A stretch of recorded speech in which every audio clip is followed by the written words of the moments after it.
华晨宇参加了音乐挑战节目《天籁之战》后，变身天籁唱将，与有备而来的素人歌手们同台竞技。如何在24小时内顶着压力献上好音乐？越来越吊人胃口的音乐节目给了花花一个非常大的难题。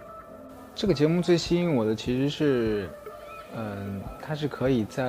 它有一个难题，就是，它要让你改编这些歌曲，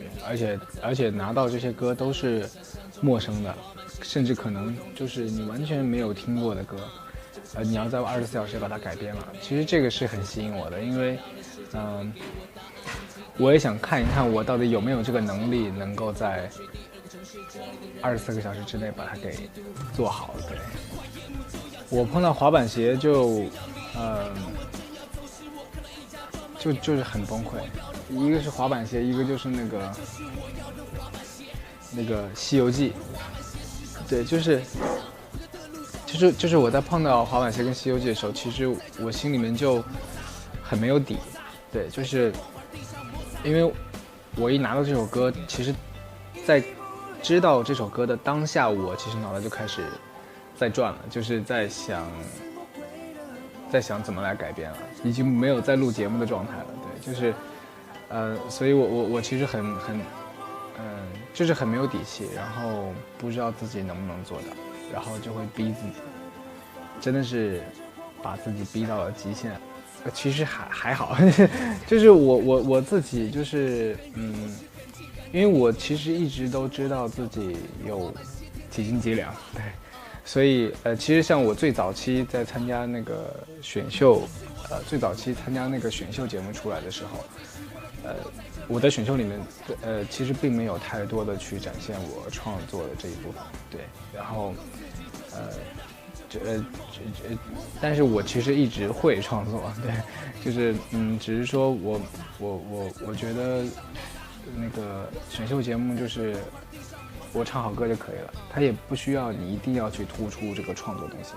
但是目前像我是那种就是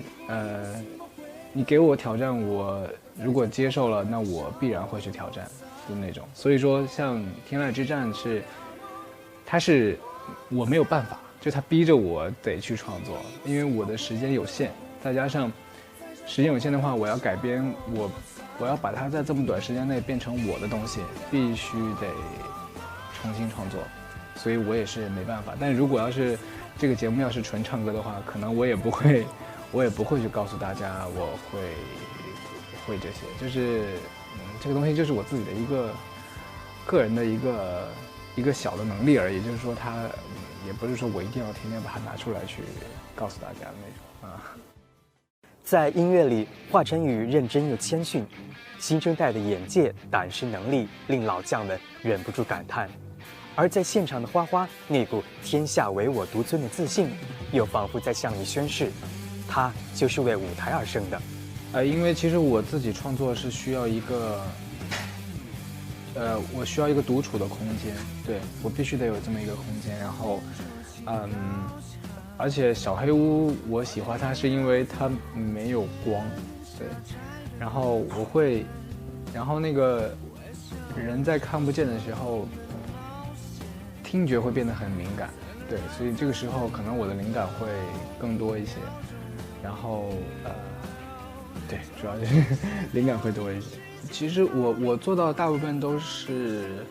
我以前刚出道的时候做的是，因为我不会玩那个电脑，然后我大部分都是用手机录音笔录那个用钢琴来录啊，或者是一把吉他来录，然后录完之后给制作人，然后我来告诉他，就是我跟他沟通我的想法，我说哎这个地方我觉得可以加什么，或者这个地方鼓进来，然后鼓打什么节奏或者可能会这样沟通一下，然后到现在我其实自己研究了一下那个电脑，然后我自己会编了一个大概的一个东西出来，就是基本上鼓啊，所有的和声啊，然后包括人唱的和声，包括弹琴的和声，包括整个的层次，基本上编出来一个很具体化的一个框架，然后再来给制作人，其实就可以秒懂。对，然后，但是我的制作人能力非常强，就是他就是郑楠，他非常知道我的想法，然后他会把我所有的想法给用细节把它突出来，并且突得非常好。对，包括滑板鞋和这个《西游记》都是这么一个过程过来的。在天籁之战的舞台上，华晨宇是唱将，也是神助攻般的存在，为杨坤帮唱，为素人歌手和声，甚至为了留下优秀的歌手而在节目中据理力争。在与素人歌手对话时，更以自己的经历来鼓励对方，让观众为之感动。人们都说这3年华晨宇长大了。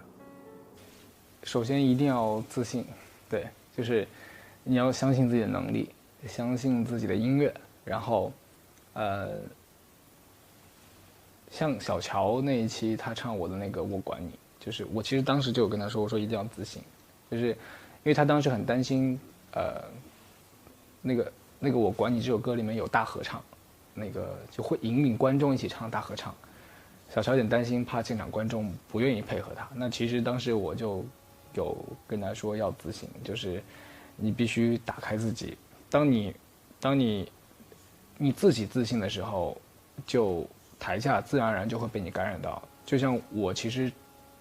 我管你这首歌刚写完的时候，很多人其实没有听过，可能除了演唱会上面，那因为演唱会全是我的歌迷，他们都听过这首歌，会一起大合唱。那如果在一些平时的一些演出啊，或者是一些甚至像颁奖典礼这样的舞台上，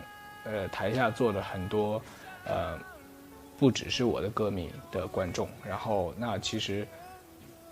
这个时候如果台下是不可能跟着我合唱的，因为没听过嘛。然后首先第一我就得自信了，我如果足够自信的话，我观众感受到了之后，他们会自然而然被我给带入进去。对，所以这个是一定要有的。其实这个不光是就是不管你是多年唱的歌手还是素人，其实都是一样的，就是一定要就是有这个东西。首先没有变，其实是我的心态没有变，对。然后就像我当时在台上讲这些东西，可能觉得很多人觉得其实也许看到之后会觉得，哎，花花可能成长了，但其实这些道理我是出道之前也懂这些，就是就只是我没有表现出来，就是所以说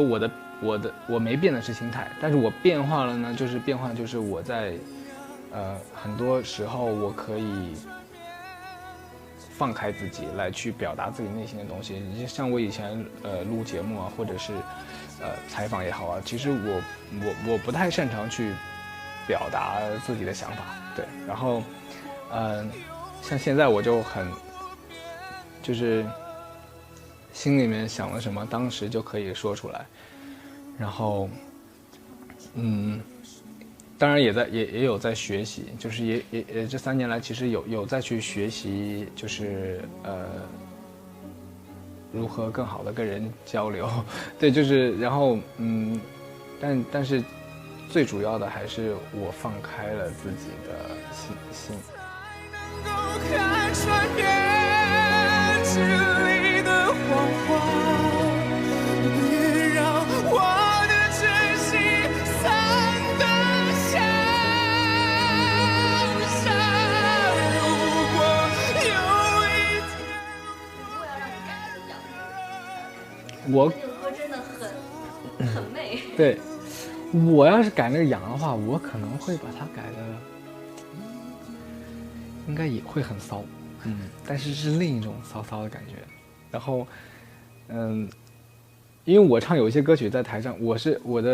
的舞台的台风是根据歌曲来变换的。那其实如果我要唱这种很骚的歌呢，可能台风也会蛮骚的，对。然后我现在好像还没有在台上唱过很骚的歌，对。